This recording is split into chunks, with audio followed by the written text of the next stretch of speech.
Next നമ്മൾ നോക്കാൻ പോകുന്നത് മൊഡ്യൂൾ 2 യൂണിറ്റ് 5 ആണ്. അതിനകത്ത് വില്യം ഷേക്സ്പിയറിൻ്റെ സോണറ്റ് 130, അതുപോലെ തന്നെ ജോൺ കീറ്റ്സിൻ്റെ ഓട്ടോ നൈറ്റിംഗേൾ ആൻഡ് എമിലി ഡിക്കിൻസൻ്റെ I felt a funeral in my brain. So first sonnet 130 by William Shakespeare.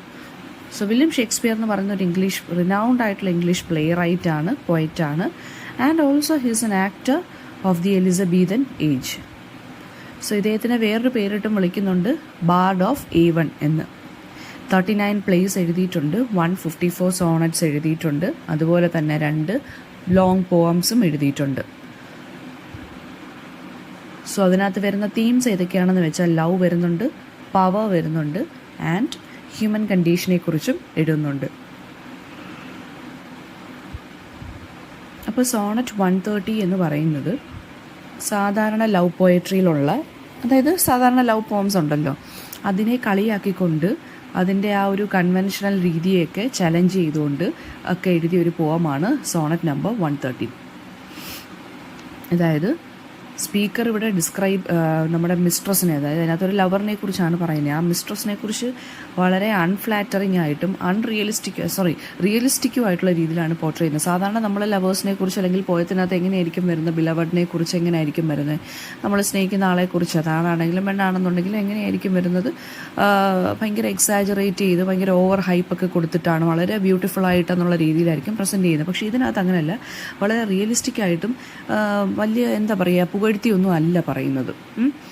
പക്ഷേ ലാസ്റ്റ് പറയുന്നത് എന്താണെന്ന് വെച്ചാൽ അയാൾക്ക് അവളോടുള്ള ലവ് എന്ന് പറയുന്നത് എന്താണ്, ജെന്യൂൻ ആണെന്നും എല്ലാ സൂപ്പർഫിഷ്യലായിട്ടുള്ള അല്ലെങ്കിൽ ആർട്ടിഫിഷ്യലായിട്ടുള്ള കമ്പാരിസൺസിനെ അതീതമാണ് ഈ ലവ് എന്നാണ് നമ്മുടെ പോയറ്റ് പറയാൻ ഉദ്ദേശിക്കുന്നത്.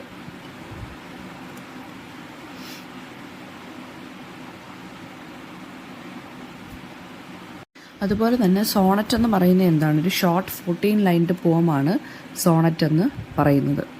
പിന്നെ ഷേക്സ്പിയറിൻ്റെ സോണറ്റിനെ നമ്മൾ ഇംഗ്ലീഷ് സോണറ്റ് എന്നും വിളിക്കാറുണ്ട്. അതായത് Shakespearean sonnet is also known as English sonnet. അതായത് വേറെ സോണറ്റിൽ നിന്നുള്ള പ്രത്യേകത എന്താണെന്ന് വെച്ചാൽ അതിൻ്റെ സ്ട്രക്ചറിലും റൈം സ്കീമിലും വ്യത്യാസമുണ്ട്. അപ്പം ഒരു സോണറ്റിൻ്റെ പ്രത്യേകത അതിന് 14 ലൈൻ ഉണ്ടെന്നാണ്. പിന്നെ അതിൻ്റെ റൈം അല്ലെങ്കിൽ മീറ്റർ എന്ന് പറയുന്ന അയാംബിക് പെൻറ്റമീറ്ററിലായിരിക്കും എഴുതിയിരിക്കുന്നത്. പിന്നെ 3 ക്വാർട്ടറൈൻസും കാണും, ഒരു കപ്ലറ്റും കാണും. അതായത് 3 ക്വാർട്ടറൈൻസ് എന്ന് വെച്ച് കഴിഞ്ഞാൽ 3 4 ലൈൻ സ്റ്റാൻസാസും പിന്നെ അവസാനത്തെ 2 എന്ന് പറയുന്നത് ഒരു കപ്ലറ്റ് ആയിരിക്കും. അതായത് 2 ലൈൻ സ്റ്റാൻസാസ് ഒരെണ്ണം കാണും, അതാണ് കപ്ലറ്റ്. റൈം സ്കീം എന്ന് പറയുന്നത് AB CD CD EF EF GG, ഇത് പഠിച്ചു വെച്ചേക്കണം. അപ്പോൾ ഫസ്റ്റ് ക്വാർട്ടറിനകത്ത് മെയിൻ തീം അല്ലെങ്കിൽ മെയിൻ ഐഡിയ പോയിട്ട് പറയും. സെക്കൻഡ് സ്റ്റാൻസയ്ക്കകത്ത് എന്താണ്, ആ തീമിനെ കോംപ്ലിക്കേറ്റ് ചെയ്ത് പറയും. തേർഡ് സ്റ്റാൻസയ്ക്കകത്തും എന്താണ്, ഒരു കോൺഫ്ലിക്റ്റ് അല്ലെങ്കിൽ ഒരു ട്വിസ്റ്റ് ആയിരിക്കും തേർഡ് സ്റ്റാൻസയ്ക്കകത്ത്. ഫോർത്ത് ലാസ്റ്റ് സ്റ്റാൻസയ്ക്കകത്തായിരിക്കും ആ തീം സമ്മറൈസ് ചെയ്ത് പറയുന്നത്. പിന്നെ ഷേക്സ്പിയറിയൻ സോണറ്റിൻ്റെ വേറൊരു പ്രത്യേകത എന്താണെന്ന് വെച്ച് കഴിഞ്ഞാൽ ലവ്, ബ്യൂട്ടി അല്ലെങ്കിൽ ടൈം, മോർട്ടാലിറ്റി, പോയറ്റിൻ്റെ റിലേഷൻഷിപ്പ് വിത്ത് ഹിസ് ലവർ, അതായിരിക്കും പറയുന്നത്. സോ നമുക്ക് നോക്കാം. ഫസ്റ്റ് 2 ലൈൻസ് എന്ന് പറയുന്നത് my mistress's eyes are nothing like the sun, coral is far more red than her lips red. Speaker begin ചെയ്യുന്നത് എങ്ങനെയാണ്, ആവശ്യമില്ലാത്ത കമ്പാരിസൺസിനെയൊക്കെ റിജക്റ്റ് ചെയ്തുകൊണ്ടാണ് തുടങ്ങുന്നത്. അതായത് ലവ് പോയട്രിയിൽ നമുക്ക് വളരെയധികം എക്സാജറേറ്റ് ചെയ്യപ്പെട്ട കമ്പാരിസൺസ് നമുക്ക് കാണാൻ സാധിക്കും. So instead of idealising his mistress, ആ ബിലവഡിനെ കുറിച്ച് ഇങ്ങനെ ഐഡിയലൈസ് ചെയ്യാതെ, പുകഴ്ത്തി പറയാതെ, കൂടുതൽ ഓവർ ഹൈപ്പൊന്നും കൊടുക്കാതെ പറയുന്നത് എന്താണ്,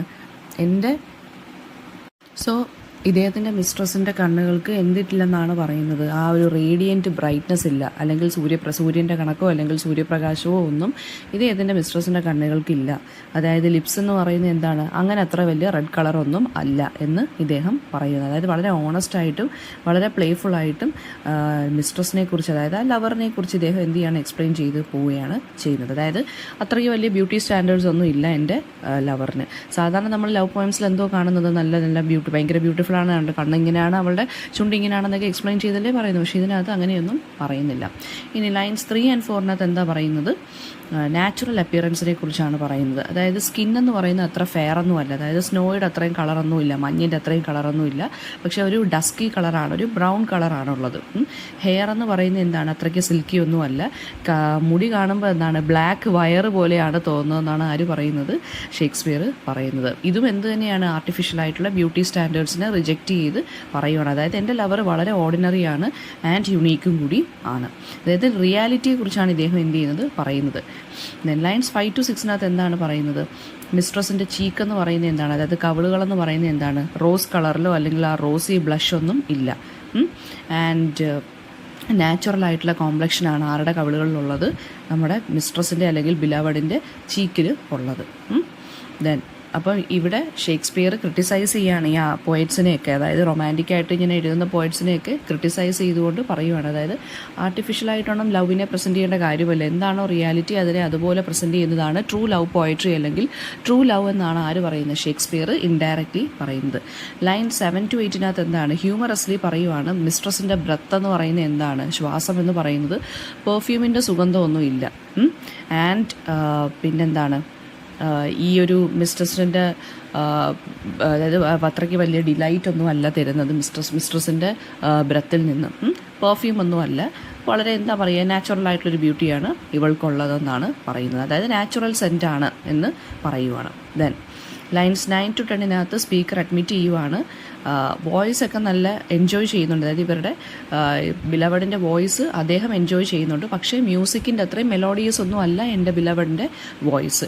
അപ്പം ഇവിടെയും എന്ത് തന്നെയാണ് പറയുന്നത്, ആ ഒരു ജെന്യുവൻ കണക്ഷനെയാണ് ഇദ്ദേഹം എന്ത് ചെയ്യുന്നത്, ഉദ്ദേശിക്കുന്നത്. വളരെ പ്ലേഫുള്ളായിട്ടും അപ്രീഷിയേറ്റ് ചെയ്തുകൊണ്ടാണ് പറയുന്നത്, അപ്രീഷിയേറ്റ് ചെയ്യുന്നുണ്ട്, അത്രയ്ക്കും നല്ല വോയിസ് ഒക്കെയാണ്, പക്ഷേ മ്യൂസിക്കിൻ്റെ അത്രയൊന്നും ഇല്ല എന്ന് പറയുവാണ്. ലൈൻസ് 11 to 12 സ്പീക്കർ ഇവിടെ കോൺട്രാസ്റ്റ് ചെയ്യുന്നത് ഡിവൈൻ ബ്യൂട്ടിയെ വെച്ചിട്ട്, അതായത് ഡിവൈൻ ബ്യൂട്ടിയും ഹ്യൂമൻ ക്വാളിറ്റീസും വെച്ചിട്ട് എന്താ പറയുക കോൺട്രാസ്റ്റ് ചെയ്യുകയാണ്. അവർ ഗോഡസ് ഒന്നും അല്ല, നമ്മളിങ്ങനെ പറയത്തില്ല, എൻ്റെ നമ്മൾ പോയംസിനകത്ത് നമുക്ക് കാണത്തില്ലേ, പാട്ടിനകത്തൊക്കെ കേട്ടിട്ടില്ലേ, ദേവിയാണ് അല്ലെങ്കിൽ ലൈക്ക് എ ഗോഡസ് ആണ് എൻ്റെ ബിലവഡെന്ന്, അങ്ങനെയൊന്നുമില്ല. ശരിക്കും പറഞ്ഞാൽ എൻ്റെ ബിലവഡ് എന്ന് പറയുന്നത് അല്ലെങ്കിൽ എൻ്റെ മിസ്ട്രസ് എന്ന് പറയുന്ന ആരാണ്, ഒരു മോർട്ടൽ വുമണാണ്, മരണമുള്ള ഒരു സ്ത്രീയാണ്. And she walks like that on earth, അതായത് ഭൂമിയിൽ ജീവിക്കുന്ന സാധാരണ ഒരു ഓർഡിനറി വുമണാണ് ആരെന്ന് പറയുന്നത്, എൻ്റെ മിസ്ട്രസ്.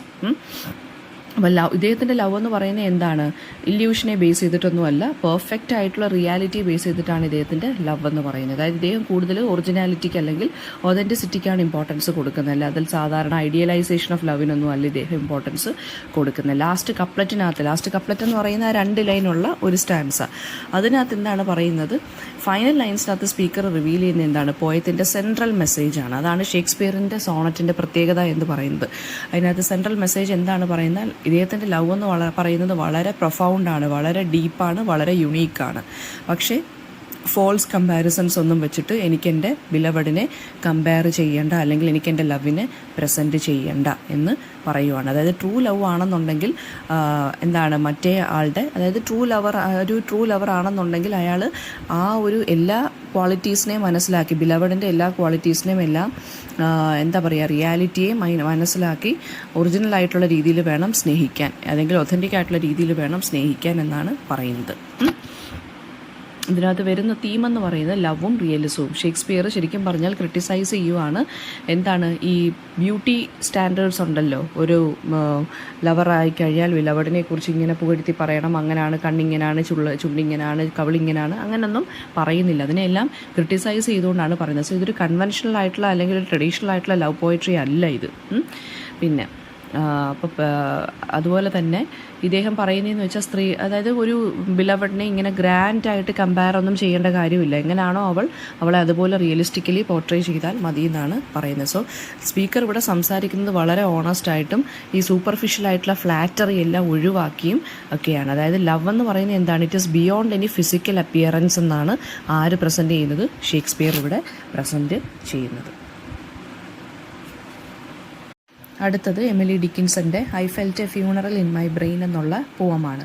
എമിലി ഡിക്കിൻസൺ ഒരു അമേരിക്കൻ പോയറ്റാണ്. വളരെ റിക്ലൂസീവായിട്ടുള്ളൊരു ലൈഫ് സ്റ്റൈലും പിന്നെ വളരെ ഇന്നവേറ്റീവായിട്ട് പോവംസ് എഴുതിയിരുന്ന ഒരു റൈറ്ററും കൂടിയാണ്. ഡെത്ത് അല്ലെങ്കിൽ ഇമ്മോർട്ടാലിറ്റി, പിന്നെ ഇന്നർ ടെർമോയിൽ, അതായത് മൈൻഡിലുള്ള പ്രശ്നങ്ങളെക്കുറിച്ച്, സം സോർട്ട് ഓഫ് എന്താ പറയുക ഡിപ്രഷനെ കുറിച്ച് എന്നൊക്കെ നമുക്ക് വേണമെങ്കിൽ പറയാം. ഇന്നർ ഇഷ്യൂസിനെ കുറിച്ച്, മൈൻഡിലുള്ള ഇഷ്യൂസിനെ കുറിച്ച്, കോംപ്ലക്സിറ്റീസ് ഓഫ് ഹ്യൂമൻ മൈൻഡിനെ കുറിച്ചൊക്കെ എഴുതിയിരുന്നൊരു വ്യക്തിയാണ് നമ്മുടെ എമിലി ഡിക്കിൻസൺ. സോ ഈ ഒരു പോം എന്ന് പറയുന്നത് മെൻ്റൽ അല്ലെങ്കിൽ ഇമോഷണൽ ബ്രേക്ക് ഡൗണിനെ കുറിച്ചാണ് എഴുതുന്നത്. ഫ്യൂണറലിൻ്റെ മെറ്റഫർ യൂസ് ചെയ്തിട്ട് അല്ലെങ്കിൽ ആ ഒരു ഇമേജ് വെച്ചിട്ട് മാഡ്നസിനെ കുറിച്ച് അല്ലെങ്കിൽ മെൻ്റലി അവരനുഭവിക്കുന്ന ഡിസ്ട്രെസ്സിനെ കുറിച്ചാണ് ഇവരിവിടെ എഴുതി പോയേക്കുന്നത്. അപ്പം ഒരു സൈക്കോളജിക്കലായിട്ടുള്ള പ്രോബ്ലത്തിനെ കുറിച്ച് അല്ലെങ്കിൽ ഒരു ബേർഡനെ കുറിച്ച് അല്ലെങ്കിൽ മൈൻഡിൻ്റെ ആ ഒരു ഇഷ്യൂവിനെ കുറിച്ചാണ് ഇവർ ഇവിടെ പറഞ്ഞു പോയേക്കുന്നത്. ആൻഡ് സ്പീക്കർ എന്ന് പറയുന്നത് എന്താണ്, മൈൻഡിനെ നല്ല രീതിയിൽ എക്സ്പ്ലോർ ചെയ്ത് എഴുതിയിരിക്കുന്ന ഒരു വർക്കും കൂടിയാണ് ഇത്. അപ്പോൾ ഇവിടെ ഫ്യൂണറൽ എന്നുള്ള ഇമേജ് വെച്ചിട്ട് സ്പീക്കർ അവരുടെ മെൻ്റൽ സ്റ്റേറ്റിനെ കുറിച്ച്, മൈൻഡിനെ കുറിച്ച് എഴുതിയിരിക്കുകയാണ്. സോ ടോൺ എന്ന് പറയുന്നത്, ഇതിൻ്റെ ഈ ഒരു പോയത്തിൻ്റെ ടോൺ എന്ന് പറയുന്നത് വളരെ ബ്ലീക്കായിട്ടും ഒപ്രസീവായിട്ടും വളരെ ഇൻട്രോസ്പെക്റ്റീവായിട്ടും, അതായത് അവർ സ്വയം അവരെ ഒന്ന് അനലൈസ് ചെയ്യുന്ന പോലെ അവരുടെ മൈൻഡിനെ കുറിച്ച്, വളരെ ഡാർക്കർ ആസ്പെക്ട്സ് ഓഫ് മൈൻഡിനെ കുറിച്ചൊക്കെ ഇവരിവിടെ ഇൻഡയറക്റ്റ്ലി പറഞ്ഞ് പോയേക്കുവാണ്. അപ്പം അവരുടെ കവിതകളുടെ വേറെ പ്രത്യേകത എന്താണെന്ന് വെച്ച് കഴിഞ്ഞാൽ ഈ ഡോട്ട്സ്, ഡാഷസ്, പിന്നെ എലിപ്സസ്, അതായത് അതായത് കുത്തുകൾ, അതുപോലെ തന്നെ അവരുടെ പോയത്തിൽ നമ്മൾ കാണപ്പെടുന്ന കാര്യങ്ങളാണ് ഡാഷുകൾ അല്ലെങ്കിൽ ഹൈഫണുകൾ, പിന്നെന്താ പറയുക ചില ബ്രേക്കുകൾ അല്ലെങ്കിൽ പോസസ് ഒക്കെ നമുക്ക് കാണാൻ സാധിക്കും ലൈൻസിൽ. അപ്പോൾ അതൊക്കെ കാണിക്കുന്നതെന്ന് വെച്ച് കഴിഞ്ഞാൽ തന്നെ അവരുടെ ആ ഒരു മൈൻഡ് പ്രോസസ്സിനെ കുറിച്ചാണ് അല്ലെങ്കിൽ തോട്ട്സിനെ കുറിച്ചാണ് പറയുന്നത്. ചില തോട്ട്സ് വരുമ്പോൾ നമ്മളൊന്ന് ബ്രേക്ക് ഇടും. അപ്പം അതുപോലെ തന്നെ നമുക്ക് അവരുടെ പോയത്തിനകത്ത് നമുക്ക് കാണാൻ സാധിക്കും. ഡോട്ടുകൾ കാണും, പിന്നെ ഹൈഫൺസ് കാണും, പെട്ടെന്നൊരു സഡൻ ബ്രേക്ക് കാണും, പോസസ് കാണും. ഓക്കെ, അതൊക്കെ ഇവരുടെ ഇതിനകത്തുള്ള പ്രത്യേകതയാണ്. സോ നമുക്ക് പോയത്തിലോട്ട് കിടക്കാം. അപ്പോൾ പോയം എന്ന് പറയുന്ന ഫസ്റ്റ് സ്റ്റാൻസ എന്ന് പറയുന്നത് നമുക്കതിൻ്റെ സ്റ്റാൻസ ബൈ സ്റ്റാൻസ അനാലിസിസ് നോക്കാം. അതൊരു സൈക്കോളജിക്കൽ ക്രൈസിസിനെ കുറിച്ചാണ് ഇവർ പറയുന്നത്. ആ ഒരു മെൻ്റൽ ബ്രേക്ക് ഡൗണിനെ കുറിച്ച്, ഡെത്തിൻ്റെ ഡെത്ത് എന്ന് പറയുന്നത് എന്താണ്, നമുക്ക് അൺനോയബിൾ ആണ് അല്ലേ, നമ്മൾ എക്സ്പ്ലോർ ചെയ്തിട്ടില്ലാത്തൊരു ഏരിയയാണ് ഡെത്ത് എന്ന് പറയുന്നത്. സോ ആ ഒരു അൺഎക്സ്പ്ലോർഡ് ഏരിയ ഓഫ് ഡെത്ത് എന്താണ്, പിന്നെ നമ്മുടെ മെൻ്റൽ കോൺഷ്യസ്നെസ് അല്ലെങ്കിൽ ആ മെൻ്റൽ ബ്രേക്ക് ഡൗണിനെ കുറിച്ചൊക്കെയാണ് ഇവർ പറയുന്നത്. ഫസ്റ്റ് സ്റ്റാൻസയ്ക്കകത്ത് പറയുന്നത് ഒരു ഇമേജസ് വെച്ചിട്ട് ഒരു ഇമേജറിയിലൂടെയാണ് തുടങ്ങുന്നത്. പോയം ബിഗിൻ ചെയ്യുന്നത് ഒരു ഫ്യൂണറലിൻ്റെ മെറ്റഫർ പോലെയാണ്. അതായത് അവരുടെ ബ്രെയിനിൽ അല്ലെങ്കിൽ അവരുടെ മൈൻഡിൽ ഒരു ഫ്യൂണറൽ ഹാപ്പൻ ചെയ്യുവാണ്. അതെന്ന് വെച്ച് കഴിഞ്ഞാൽ മീനിങ് എന്താ, അവരുടെ ആ ഒരു മെൻ്റൽ ബ്രേക്ക് ഡൗണിനെ കുറിച്ചാണ് സംസാരിക്കുന്നത്. അപ്പം എന്നിട്ട് പിന്നെ പറയുന്നുണ്ട് അങ്ങോട്ടും ഇങ്ങോട്ടും, അതായത് I felt a funeral in my ബ്രെയിനിലൊരു ഫ്യൂണറൽ ഹാപ്പൻ ചെയ്യുവാണ്. And mourners to and fro kept treading till it seemed that sense was breaking through. അതായത് മോണേഴ്സ് എന്ന് വെച്ചാൽ എന്താണ്, വിഷമിക്കുന്നവർ അല്ലെങ്കിൽ കരയുന്നവർ, ആ ഫ്യൂണറലിൽ പാർട്ടിസിപ്പേറ്റ് ചെയ്യുന്ന വിഷമിക്കുന്നവർ അല്ലെങ്കിൽ ആ ദുഃഖത്തിൽ പങ്കുചേരുന്നവർ അങ്ങോട്ടും ഇങ്ങോട്ടും എന്താണ് കണ്ടിന്യൂസ് ആയിട്ട് നടക്കുകയാണ് ചെയ്യുന്നത്. എന്ന് വെച്ചാൽ മീനിങ് എന്താണ്, ഇവരുടെ മൈൻഡിൽ മോണേഴ്സ് എന്ന് വെച്ചാൽ ഇവരുടെ മൈൻഡിലുള്ള തോട്ട്സ് അതിങ്ങനെ കുമിഞ്ഞു കൂടിക്കൊണ്ടിരിക്കുകയാണ്. അങ്ങോട്ടും ഇങ്ങോട്ടും വിഷമിപ്പിക്കുന്ന തോട്ട്സ് അങ്ങോട്ടും ഇങ്ങോട്ടും ഇങ്ങനെ മൈൻഡിൽ ഇങ്ങനെ കുന്നുകൂടിക്കൊണ്ടിരിക്കുകയാണ്. റെപ്പറ്റേറ്റീവായിട്ട് തോട്ട്സ് അല്ലെങ്കിൽ ഇമോഷൻസ് അല്ലെങ്കിൽ ആൻസൈറ്റി എന്താണ് ഇങ്ങനെ ഓവർവം ചെയ്ത് ഇവരുടെ സ്പീക്കറിൻ്റെ മൈൻഡിൽ ഇങ്ങനെ തുളുമ്പി നിൽക്കുകയാണ് ചെയ്യുന്നത്. And sense was breaking through, അതായത് ഈ ഒരു റെപ്പറ്റേഷൻ, അതായത് വളരെ കൺഫ്യൂസ്ഡ് ആയിട്ടും വളരെ കെയോസ്ഡ് ആയിട്ട് അവരുടെ മൈൻഡ് ഇങ്ങനെ ഇരിക്കുവാണ്. സോ അതിങ്ങനെ എപ്പോൾ വേണമെങ്കിലും ഇറോഡി ചെയ്യാം അല്ലെങ്കിൽ പൊട്ടിത്തെറിക്കാവുന്ന രീതിയിൽ ഇരിക്കുവാണ്. അപ്പോൾ സ്പീക്കറിൻ്റെ സ്പീക്കർ ആ ഒരു മൈൻഡിൽ നിന്ന് റിയാലിറ്റിയിൽ നിന്ന് ശരിക്കും പറഞ്ഞാൽ പതുക്കെ മാഡ്നസ്സിലോട്ട് പൊയ്ക്കൊണ്ടിരിക്കുകയാണെന്നാണ് ആര് പറയുന്നത്, നമ്മുടെ പോയിട്ട് പറയുന്നത്. അതായത് ഒരു മെൻ്റൽ ഇൻസ്റ്റബിലിറ്റിയിലോട്ട് മൈൻഡ് ഇങ്ങനെ പൊയ്ക്കൊണ്ടിരിക്കുകയാണ്. സ്റ്റാൻസ 2 പറയുന്നത് ഫ്യൂണറൽ സർവീസ് എന്ന് പറയുന്ന ഒരു എന്താ പറയുക, ഒരു മെൻ്റൽ ആങ്ക്വിഷിനെ അല്ലെങ്കിൽ ഇവർ അനുഭവിക്കുന്ന ആ ഒരു മെൻ്റൽ പെയിനെയാണ് കാണിക്കുന്നത്. ഒരു ഡ്രം ബീറ്റ് പോലെ മൈൻഡിനകത്ത് ഇങ്ങനെ കേട്ടുകൊണ്ടിരിക്കുവാണ്. ആ ഡ്രം ബീറ്റ് എന്ന് വെച്ചാൽ എന്താ, വളരെ മൊണോട്ടണസ് ആണ്, വളരെ ഡള്ളാണ്, പക്ഷെ ഭയങ്കര ഒപ്രസീവായിട്ടുള്ളൊരു റിഥമാണ്. അതായത് ഇവരുടെ മൈൻഡിലുള്ള ആവശ്യമില്ലാത്ത ചിന്തകളെയാണ് അത് കാണിക്കുന്നത്. ആ മൈൻഡിലുള്ള ഗ്രീഫ് അല്ലെങ്കിൽ പെയിനിനെയാണ് ഈ ഡ്രം എന്ന് പറയുന്നത് ഇങ്ങനെ കാണിക്കുന്നത്. ഡ്രം ഇങ്ങനെ ബീറ്റ് ചെയ്തുകൊണ്ടേ ഇരിക്കുവാണ്. ആൻഡ് എൻ്റെ മൈൻഡ് എന്ന് പറയുന്നത് എന്താണ്, വളരെ നമ്പായി മാറുകയാണ്, അതായത് വളരെ ഇൻഡിഫറൻ്റ് ആയിട്ട് മാറുകയാണ്. ഇത് റീസണോ അവെയർനെസ്സോ ഇല്ലാതെ എൻ്റെ മൈൻഡ് പതുക്കെ മാഡ്നസ്സിലോട്ട് പോയിക്കൊണ്ടിരിക്കുവാണ്. എനിക്കിപ്പോൾ ഒന്നും ഫീൽ ചെയ്യുന്നില്ല എൻ്റെ മൈൻഡിൽ. Stanza 3 and then I heard them lift a box and creak across my soul. ഇനി പറയുവാണ്, ലൈക്ക് ഒരു ബോക്സിൻ്റെ കാര്യം പറയുന്നുണ്ട്. ഒരു ബോക്സ് ലിഫ്റ്റ് ചെയ്യുന്ന പോലെ തോന്നുന്നുണ്ട്. ആ ബോക്സ് എന്തിനെയാണ് സൂചിപ്പിക്കുന്നത്, കോഫിൻ, അതായത് മറ്റേ ശവപ്പെട്ടി. അപ്പം സ്പീക്കറിൻ്റെ മൈൻഡിൽ ശരിക്കും പറഞ്ഞാൽ ബറിയൽ പ്രോസസ്സ് ഹാപ്പൻ ചെയ്തുകൊണ്ടിരിക്കുവാണ്. ഇനി എൻ്റെ തോട്ട്സ് തന്നെ ഒരു ശവപ്പെട്ടി ലിഫ്റ്റ് ചെയ്യുന്ന കണക്കൊരു തോന്നൽ എനിക്ക് വരുവാണ്. അതായത് റീസൺ അല്ലെങ്കിൽ അവരുടെ മൈൻഡിലുള്ള ആ ഒരു ബോധം അല്ലെങ്കിൽ എന്താ പറയുക, നമ്മൾ ആ ഒരു പീസ്ഫുൾനെസ് ഉണ്ടല്ലോ, അവസാനത്തെ പീസ്ഫുൾനെസ്സും പോയി അവർ ഇൻസേനിറ്റി അല്ലെങ്കിൽ മാഡ്നസ്സിലോട്ട് ഡിപ്രഷനിലോട്ട് കിടക്കുകയാണ് ചെയ്യുന്നത്. അപ്പം എൻ്റെ തോട്ട്സ് തന്നെ എനിക്ക് വേണ്ടി ബറിയൽ ഒരുക്കുവാണ്. അതായത് എന്നെ കുഴിച്ചു മൂടാൻ, എൻ്റെ തോട്ട്സ് കുഴിച്ചു മൂടാൻ വേണ്ടി, എന്നെ തന്നെ കുഴിച്ചു മൂടാൻ വേണ്ടി അല്ലെങ്കിൽ ഒരു കോഫിൻ ലിഫ്റ്റ് ചെയ്യുവാണ് എന്ന് പറയുവാണ്. ആ കോഫിൻ്റെ ഹെവിനെസ് ശരിക്കും പറഞ്ഞാൽ ആ ഹെവിനെസ് ഓഫ് ദ കോഫിൻ അല്ലെങ്കിൽ അത്രയും ആ ചിന്തകളുടെ ശവപ്പെട്ടി ഉണ്ടല്ലോ, അതെന്ന് പറയുന്നത് അതിൻ്റെ വെയിറ്റ് എന്ന് പറയുന്നത് അത്രയധികം വളരെ വലുതാണ്. അതിൻ്റെ സൗണ്ട് എനിക്ക് കേൾക്കാം എന്നാണ് പറയുന്നത്. ദെൻ ബൂട്ട്സിൻ്റെ സൗണ്ട് എനിക്ക് കേൾക്കാമെന്നാണ് പറയുന്നത്. ബൂട്ട്സ് എന്ന് വെച്ചാൽ ലെഡിൻ്റെ ബൂട്ട്സിൻ്റെ സൗണ്ട് എന്ന് വെച്ചാൽ ഇവിടെ ഉദ്ദേശിക്കുന്നത് ആ ഒരു ഡിപ്രഷനെ അല്ലെങ്കിൽ ഇമോഷണൽ ബേർഡനെയാണ് കാണിക്കുന്നത്. ആ ഒരു തോട്ട്സ് കാരണമുള്ള ഇവരുടെ മൈൻഡ് വളരെയധികം ഹെവി ആയിട്ട് മാറുവാണ്. പിന്നെ then space began to toll. Space began to toll എന്ന് വെച്ച് കഴിഞ്ഞാൽ അതായത് ഒരു ബെല്ല് അടിക്കുന്ന ആ ഒരു റിങ്ങിങ് ഉണ്ടല്ലോ, അത് എന്ന് വെച്ച് കഴിഞ്ഞാൽ ആ ഒരു എംപ്റ്റിനെസ്സിനെ കാണിക്കുകയാണ്. അതായത് ഒരു വല്ലാത്തൊരു എംപ്റ്റിനെസ്, സ്പേസ് എന്ന് വെച്ചാൽ ഇവിടെ ഉദ്ദേശിക്കുന്ന ഒരു വല്ലാത്തൊരു ഒരു എംപ്റ്റിനെസ് ഇവരുടെ മൈൻഡിൽ ഫീൽ ചെയ്യുകയാണ്. കാരണം എല്ലാ തോട്ട്സും കോഫിനകത്തായി. ഇനി ഡിപ്രഷനിലോട്ട് ഇവരങ്ങ് പതുക്കെ പോവുകയാണ്. അപ്പം മൈൻഡിനകത്ത് ഇപ്പോൾ ഒന്നുമില്ല, ഒരു കൈൻഡ് ഓഫ് എംപ്റ്റിനെസ് ആണ് ഇവർക്ക് ഫീൽ ചെയ്യുന്നത്. Stanza 4 as all the heavens were a bell and being but an ear. അതായത് ദ സ്പീക്കറിൻ്റെ റിയാലിറ്റി എന്ന് പറയുന്നത് it is now being dominated by depression. അതായത് ഒരു ഒരു ശബ്ദങ്ങൾ കാരണം അവർക്ക് വയ്യ, ബെല്ലിൻ്റെ സൗണ്ട് കാരണം അവർക്ക് വയ്യ എന്ന് വെച്ചാൽ മീനിങ് ഇവിടെ ബെല്ലെന്ന് വെച്ചാൽ ഇവിടെ ഉദ്ദേശിക്കുന്നത് മരണമണി എന്നാണ്. അതിൻ്റെ ആ സൗണ്ട് കാരണം ഇവർക്ക് വേറൊന്നും കേൾക്കാൻ പറ്റുന്നില്ല. അതായത് ഈ തോട്ട്സ് ഇങ്ങനെ കുമിഞ്ഞുകൂടി ഡിപ്രഷനിലോട്ട് പൊയ്ക്കൊണ്ടിരിക്കുന്നതുകൊണ്ട് വേറൊന്നും ഇവരുടെ മൈൻഡിലില്ല. And then being but an ear. Speaker ഒരു സെൻസേഷനിലോട്ട് ഇങ്ങനെ പോയിക്കൊണ്ടിരിക്കുവാണ്. അതായത് എക്സ്റ്റേണൽ ഫോഴ്സസും അല്ലെങ്കിൽ ആവശ്യമില്ലാത്ത സൗണ്ടുകൾ കാരണം ഇവരുടെ മൈൻഡ് ഇങ്ങനെ നിറഞ്ഞു നിൽക്കുകയാണ്. അപ്പം വേറൊന്നിനോട്ട് ഇവർക്ക് കൺട്രോൾ ചെയ്യാൻ പറ്റുന്നില്ല. ആ തോട്ട്സിനെ ഇവർക്ക് എന്ത് ചെയ്യാൻ പറ്റുന്നില്ല, കൺട്രോൾ ചെയ്യാനും പറ്റുന്നില്ല. വേറെ ഒരു ഫാക്ടേഴ്സിനെ ഇവർക്ക് കേൾക്കാനും പറ്റുന്നില്ല. സൈലൻസ് സം സ്ട്രേഞ്ച് റീസ്. അവർക്ക് ആകെ കാണാൻ പറ്റുന്ന സൈലൻസ് മാത്രമാണ്. നേരത്തെ കുറച്ച് ഏർലിയർ നോയ്സ് എങ്കിലും ഉണ്ടായിരുന്നു. ഇപ്പോൾ വളരെ ഒറ്റപ്പെടുന്ന രീതിയിലുള്ള വളരെ ദുരൂഹമായിട്ടുള്ളൊരു സൈലൻസ് ആണ് ഇവരുടെ മൈൻഡിലുള്ളത്. And direct solitary here. അതായത് കംപ്ലീറ്റ് ഐസൊലേഷനായിട്ട് മാറി, കംപ്ലീറ്റ് സൈലൻസ് ആയിട്ട് മാറി. അതായത് സ്പീക്കർ ഇപ്പോൾ അവിടെ പൂർണ്ണമായിട്ടും ഡിപ്രഷനിലോട്ട് അല്ലെങ്കിൽ മെൻ്റൽ ബ്രേക്ക് ഡൗണിലോട്ട് പോയി. ഒരു കൊളാപ്സ് ആണ് ഇപ്പോൾ അവരുടെ മൈൻഡിൽ ഉള്ളത്. ആൻഡ് സ്റ്റാൻസ 5 ലാസ്റ്റ് സ്റ്റാൻസയ്ക്കകത്ത് പറയുന്നത്, and then a plank in reason broke എന്ന് വെച്ചാൽ ഫൈനൽ കൊളാപ്സ് ആണ്. അതായത് സ്പീക്കർ റാഷണൽ മൈൻഡിൽ നിന്ന് ഇറാഷണാലിറ്റിയിലോട്ട് പോയിക്കൊണ്ടിരിക്കുകയാണ്. അതായത് എന്തോ ഒരു അൺനോൺ സ്പേസിലോട്ട് ഇങ്ങനെ വീണുകൊണ്ടിരിക്കുകയാണ്. And I drop down and down, വീണ്ടും വീണുകൊണ്ടിരിക്കുകയാണ്. And hit a world at every plunge and finished knowing then. അതായത് ഇങ്ങനെ വീണുകൊണ്ടിരിക്കുവാണ്, എന്തോത്തിലോട്ടോ ഇങ്ങനെ സ്പൈറൽ ചെയ്ത് മാഡ്നസ്സിലോട്ടാണോ ഡെത്തിലോട്ടാണോ എന്തെങ്കിലും മെൻ്റൽ ഡിപ്രഷനിലോട്ടാണോ എന്ന് അറിയത്തില്ല, എന്തിലോട്ടോ ഞാനിങ്ങനെ വീണുകൊണ്ടിരിക്കുവാണ്, ഒരു ഹോളോ സ്പേസിലോട്ട് ഞാനിങ്ങനെ വീണുകൊണ്ടിരിക്കുവാണ്. And then I hit a world, ഞാൻ എവിടെയോ എത്തിച്ചേർന്നു. അതായത് ഡീപ്പർ ലെയർ ഓഫ് മൈൻഡിലുള്ള അൺകോൺഷ്യസിലോട്ട് ഞാൻ എങ്ങനെ എത്തിച്ചേർന്നിരിക്കുകയാണ്. അതായത് എൻ്റെ ബോധം പോയി, എനിക്കെൻ്റെ സെൽഫ് എന്താണെന്ന് മനസ്സിലാവുന്നില്ല. ആൻഡ് ഫിനിഷ്ഡ് നോയിങ് ദെൻ, അവസാനം എവിടെയോ ഹിറ്റ് ചെയ്ത് അവിടെ ഇങ്ങനെ വീണ് കിടക്കുകയാണ്. അതായത് ഒരു കൺഫ്യൂസ്ഡ് ആയിട്ടുള്ളൊരു സ്പേസിലോട്ട് ഞാൻ അവിടെ വീണ് കിടക്കുകയാണ് ചെയ്യുന്നത്.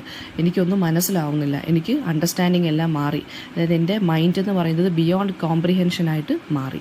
ഞാൻ എവിടെയോ ഹിറ്റ് ചെയ്ത് ഞാൻ എവിടെയോ വീണ് കിടക്കുകയാണ് അവിടെ. അതായത് ഇനി എനിക്കൊന്നും മനസ്സിലാവുന്നില്ല, ഞാൻ എൻ്റെ ഒരു കംപ്ലീറ്റ് ആയിട്ടുള്ള ഒരു എംപ്റ്റിനെസ്സിലോട്ട് വീണ് കിടക്കുകയാണ്. സോ ഇവിടെ പോയം പറയുന്നതെന്ന് വെച്ചാൽ സ്പീക്കറിൻ്റെ ആ ഒരു റീസൺ അല്ലെങ്കിൽ മെൻ്റൽ ബ്രേക്ക് ഡൗണിനെ കുറിച്ചാണ് പറയുന്നത്. പിന്നെ മോർട്ടാലിറ്റി, മരണത്തിനെക്കുറിച്ചും ഹ്യൂമൻ മൈൻഡ് എന്ന് പറയുന്നത് വളരെ സോഫ്റ്റ് ആണെന്നും ഫ്രജൈലാണെന്നും ഒക്കെ പറയുവാണ്.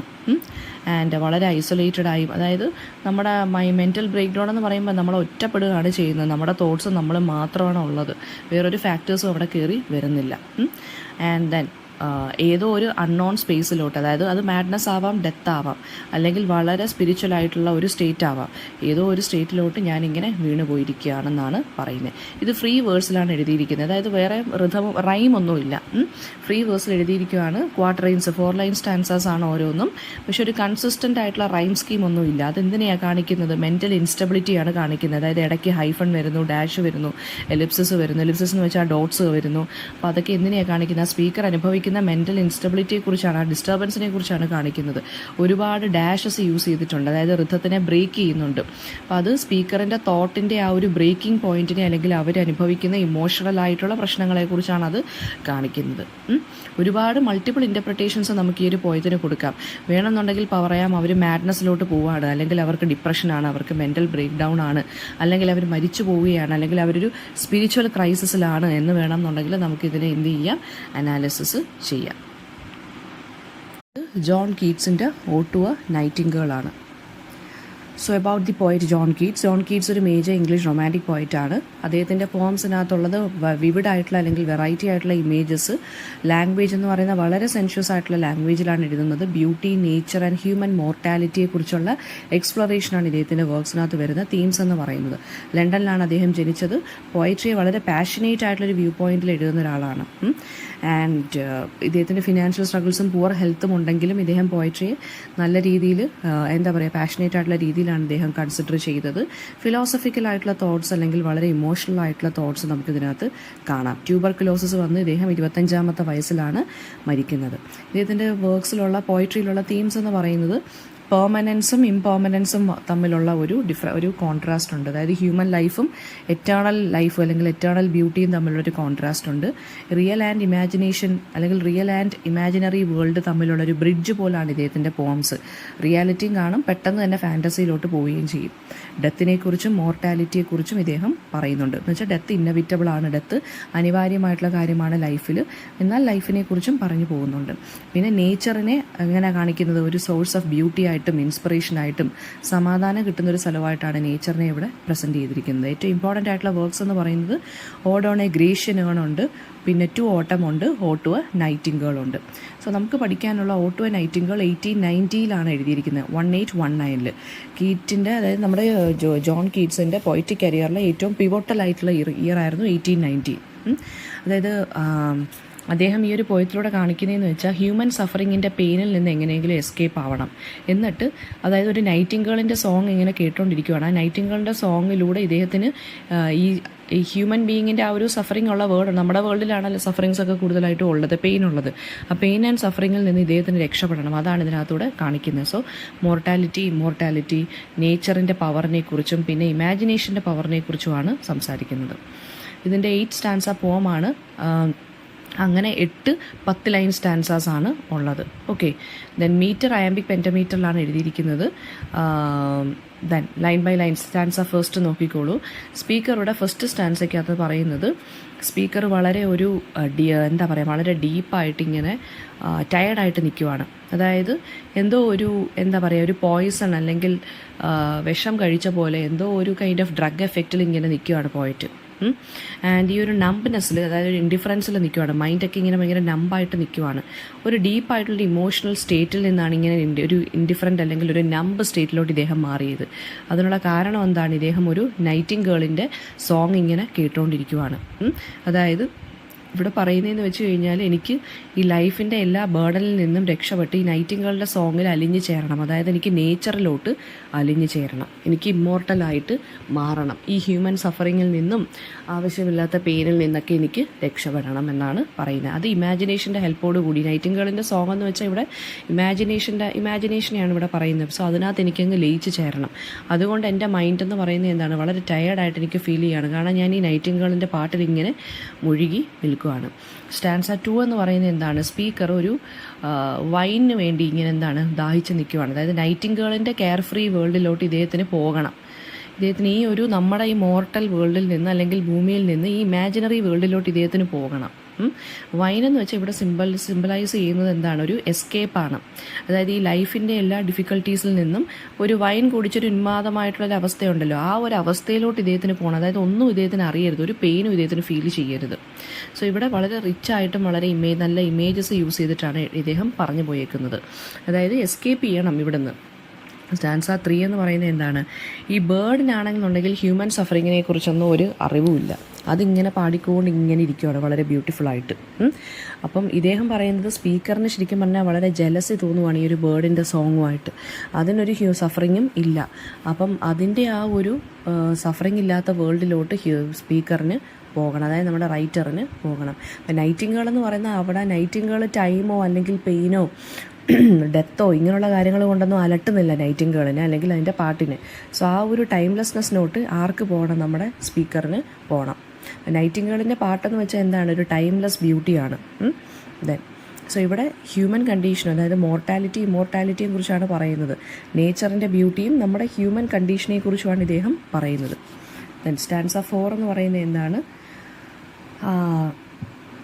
ഇദ്ദേഹം പോയട്രിയുടെ പവറിനെ എംബ്രേസ് ചെയ്യുകയാണ് ആൻഡ് ഇമാജിനേഷൻ്റെ പവറിനെ എന്താ പറയുക അക്സെപ്റ്റ് ചെയ്യുകയാണ് ഈ ഒരു സ്റ്റാൻസയ്ക്കകത്ത്. എന്നിട്ട് റിയാലിറ്റിയിൽ നിന്ന് മാറി അദ്ദേഹത്തിന് ഇമാജിനേഷനിലോട്ട് എന്ത് ചെയ്യണം, പോകണം. എനിക്ക് ഫ്ലൈ ചെയ്ത് പോകണം എന്നാണ് പറയുന്നത്. ഒരു മിസ്റ്റിക്കൽ ഫ്ലൈറ്റിൻ്റെ കാര്യമാണ് പറയുന്നത്. അതായത് എനിക്ക് ഒരു മിസ്റ്റീരിയസ് ആയിട്ട് എനിക്ക് ഇവിടെ നിന്നെല്ലാം പോകണം. അപ്പോൾ ആ പോയട്രിയുടെ അല്ലെങ്കിൽ ഈ ഒരു നൈറ്റിംഗേളിൻ്റെ പാട്ടിൻ്റെ ഇമാജിനേഷനിലോട്ട്, ആ വേൾഡ് ഓഫ് ഇമാജിനേഷനിലോട്ട് എനിക്ക് പറക്കണം. അപ്പോൾ അത് ആർട്ടിൻ്റെ അല്ലെങ്കിൽ പോയട്രിയുടെ ആ ഒരു പവറിനെ കുറിച്ചാണ് പറയുന്നത്. ഞാൻ എഴുതുമ്പോഴും അല്ലെങ്കിൽ ഞാൻ ഈ നൈറ്റിംഗേളിൻ്റെ സോങ് കേൾക്കുമ്പോഴും എനിക്കെന്താണ്, ആ ഹ്യൂമൻ സഫറിങ്ങിൻ്റെ വേൾഡിൽ നിന്നുള്ള പെയിനിൽ നിന്ന് എനിക്ക് എസ്കേപ്പ് ചെയ്യാൻ പറ്റുന്നുണ്ട്. സ്റ്റാൻസ 5. അടുത്തതെന്ന് പറയുന്നത് എന്താണ്, ദ സ്പീക്കർ എന്താണ് വീണ്ടും ഇമാജിനേഷനെ ഇങ്ങനെ ഡിപ്പെൻഡ് ചെയ്തുകൊണ്ടിരിക്കുവാണ്. അതായത് അദ്ദേഹം പറയുവാണ്, എൻ്റെ ചുറ്റിനും ഇപ്പോൾ എന്താണ് നൈറ്റിൻ്റെ ഡാർക്ക്നെസ് പോലാണ്, പക്ഷേ എനിക്ക് ഇമാജിനേഷനിലോട്ട് കടക്കണം, അതായത് നൈറ്റിംഗേളിൻ്റെ സോങ്ങിലോട്ട് കടക്കണം, എനിക്ക് ആ അൺസീൻ വേൾഡ് കാണണമെന്നാണ് ഇദ്ദേഹം പറയുന്നത്. അതൊരു വലിയ റിച്ച് ആയിട്ടുള്ള സെൻസറി ലാംഗ്വേജിൽ പറയുവാണ്, നാച്ചുറൽ വേൾഡിനെ കാണിക്കുവാണ്. സ്റ്റാൻസ 6 എന്ന് പറയുന്നത് എന്താണ്, ഡെത്തിനെ കുറിച്ച് പറയുവാണ്. അതായത് എനിക്ക് ഈ ജീവിതം മടുത്തിട്ട് ഈ സഫറിങ് ഉള്ള ലൈഫ് വിട്ടിട്ട് നൈറ്റിംഗേളിൻ്റെ എറ്റേണൽ സോങ്ങിലോട്ട് എനിക്ക് അലിഞ്ഞു ചേരണം എന്ന് വെച്ചാൽ എനിക്ക് മരിക്കണം അല്ലെങ്കിൽ എനിക്ക് അതർ വേൾഡിൽ പോകണം. ഓക്കെ, അതായത് പീസ്ഫുൾ ആയിട്ടുള്ളൊരു എക്സിസ്റ്റൻസ് എനിക്കിനി വേണം. സ്റ്റാൻസ 7 എന്താണ് പറയുന്നത്, നൈറ്റിംഗേളിനെ ഇമ്മോർട്ടലായിട്ടാണ് കൺസിഡർ ചെയ്യുന്നത്. നൈറ്റിംഗേളിന് ടൈമോ അല്ലെങ്കിൽ ഹ്യൂമൻ ഡീക്കേയോ ഡെത്തിനെ കുറിച്ചോ ഒന്നും അറിയത്തില്ല. ആ സോങ് എന്ന് പറയുന്നത് എന്താണ്, ശരിക്കും പറഞ്ഞാൽ എറ്റേണൽ ബ്യൂട്ടിയെക്കുറിച്ച് അല്ലെങ്കിൽ ഇമ്മോർട്ടാലിറ്റിയെക്കുറിച്ചാണ് കാണിക്കുന്നത്. അതായത് ഹ്യൂമൻ ബീയിങ്സിനാണ് മരണത്തിനെ പേടിയല്ലേ, ആർട്ടിനും നേച്ചറിനും മരണമില്ല, അല്ലെങ്കിൽ ഈ നൈറ്റിംഗേളിൻ്റെ സോങ് എന്നൊക്കെ പറയുന്നതിന് മരണമില്ല, അത് ടൈംലെസ് ആണ്. അപ്പോൾ അത് ആ ഒരു വേൾഡിലോട്ട് എനിക്കും പോയി നിൽക്കണം എന്നാണ് പോയിട്ട് പറയുന്നത്. സ്റ്റാൻസ 8 എന്ന് പറയുന്നത് എന്താണ്, റിയാലിറ്റിയിലോട്ട് പോയിട്ട് വീണ്ടും ചെല്ലുകയാണ് ചെയ്യുന്നത്. അതായത് ഇമാജിനേറ്റീവ് വേൾഡിൽ നിന്നൊക്കെ മാറി ആ ബേർഡിൻ്റെ സോങ്ങിൽ നിന്നൊക്കെ മാറി വീണ്ടും അദ്ദേഹം മോർട്ടൽ ആ ഒരു ഹ്യൂമൻ ബീയിങ് ആയിട്ട് പിന്നെയും മാറുകയാണ് ചെയ്യുന്നത്. ദെൻ ഇനി അദ്ദേഹം പറയുവാണ്, എന്തൊക്കെ ശ്രമിച്ചാലും നമ്മൾ റിയാലിറ്റിയിൽ തന്നെ നിൽക്കേണ്ടി വരും. അപ്പോൾ ആ ഒരു റെസിഗ്നേഷനെ കുറിച്ചാണ് പറയുന്നത്. അതായത് ക്ലോസിങ് ലൈൻസ് പറയുന്നതെന്ന് വെച്ച് കഴിഞ്ഞാൽ എന്തൊക്കെ പറഞ്ഞാലും എന്താണ്, നമ്മൾ അവസാനം മരിക്കും. ആ മരിക്കുന്നവരെ നമ്മൾ ഈ ഒരു ഹ്യൂമൻ വേൾഡിൽ നിന്ന് സഫറിങ്സും പെയിനും എല്ലാം സഹിക്കണം എന്നാണ് പറയുന്നത്. ആ ഒരു ഇമാജിനേഷനും റിയാലിറ്റിയും തമ്മിലുള്ളൊരു ടെൻഷനെ കുറിച്ചാണ് പറയുന്നത്. സോ ഇവിടെ ഉദ്ദേശിക്കുന്നത് എന്താണ്, മോർട്ടാലിറ്റി അല്ലെങ്കിൽ ഇമ്മോർട്ടാലിറ്റിയുടെ കോൺട്രാസ്റ്റ്. അപ്പോൾ നൈറ്റിംഗേൾ എന്ന് വെച്ചാൽ എറ്റേണൽ ബ്യൂട്ടിയാണ് കാണിക്കുന്നത്, അല്ലെങ്കിൽ ഇമാജിനേഷനെയാണ് കാണിക്കുന്നത്. സ്പീക്കർ എന്താണ് പറയുന്നത്, ഹ്യൂമൻ ലൈഫിനെ കുറിച്ചും സഫറിങ്ങിനെ കുറിച്ചുമാണ് പറയുന്നത്. ഇനി ഇമാജിനേഷൻ്റെ പവർ കൊണ്ട് ഇദ്ദേഹത്തിൻ്റെ റിയാലിറ്റിയിൽ നിന്ന് എസ്കേപ്പ് ആകാമെന്നാണ് പറയുന്നത്. പക്ഷേ അതൊരിക്കലും എന്ത് ചെയ്യത്തില്ല, അതൊരിക്കലും എന്താണ് ശാശ്വതമല്ല. കാരണം എപ്പോഴായാലും മരണം സംഭവിക്കും, നമ്മൾ പിന്നെ വേറെ ലോകത്തോട്ട് പോവുകയാണ്. പിന്നെ അടുത്ത തീമെന്ന് പറയുന്നത് എന്താണ്, നേച്ചറിനെ ഒരു റെഫ്യൂജായിട്ട് കാണുവാണ്. അതായത് ഒന്ന് ഒളിച്ചിരിക്കാൻ അല്ലെങ്കിൽ ഓടി ഒളിക്കാൻ പറ്റിയൊരു സ്ഥലമാണ് നേച്ചർ എന്ന് പറയുന്നത്. ഈ ഒരു ഹ്യൂമൻ സഫറിങ്ങിൽ നിന്നൊക്കെ രക്ഷപ്പെട്ട് നേച്ചറിൻ്റെ ബ്യൂട്ടിയിലും ഹാർമണിയിലും ഒക്കെ എക്സിസ്റ്റ് ചെയ്യുക എന്നുള്ളതാണ് പറയുന്നത്. പിന്നെ ആർട്ടെന്ന് പറയുന്ന പെർമനൻ്റ് ആണ്, അല്ലെങ്കിൽ ആർട്ടിന് നമ്മളെ എന്ത് ചെയ്യാൻ പറ്റും, വേറെ ഒരു വേൾഡിലോട്ട് കൊണ്ടുപോകാൻ സാധിക്കും. അത് സ്പീക്കറിനെ സംബന്ധിച്ചിടത്തോളം അല്ലെങ്കിൽ എന്താണ് റൈറ്ററിനെ സംബന്ധിച്ചിടത്തോളം അതൊരു ഈ ഹ്യൂമൻ സഫറിങ്ങിൽ നിന്നൊക്കെ രക്ഷപ്പെടാൻ പറ്റിയൊരു സ്ഥലമാണ് ആർട്ട് അല്ലെങ്കിൽ നേച്ചർ എന്ന് പറയുന്നത്. ഇപ്പോൾ ടോൺ എന്ന് പറയുന്നത് എന്താണ്, ഈ ഒരു പോയം എങ്ങനെയാണ് എഴുതിയിരിക്കുന്നത്, വളരെ സാഡായിട്ട് അല്ലെങ്കിൽ വളരെ മെലങ്കോളിക്കായിട്ടാണ് എഴുതിയിരിക്കുന്നത്, വളരെ റിഫ്ലക്റ്റീവായിട്ടും ഒക്കെയാണ് എഴുതിയിരിക്കുന്നത്. അതായത് സ്പീക്കർ റിയാലിറ്റിയിൽ നിന്ന് ഇമാജിനേഷനിൽ നിന്നുള്ള ആ ഒരു ജേണിയാണ് കാണിക്കുന്നത്. സോ ഒരു ബ്യൂട്ടി, മോർട്ടാലിറ്റി ആൻഡ് ഇമാജിനേഷനെ കുറിച്ച് വളരെ ഫിലോസഫിക്കലി പറഞ്ഞു പോകുന്നൊരു പോയമാണ് ode to a nightingale by John Keats.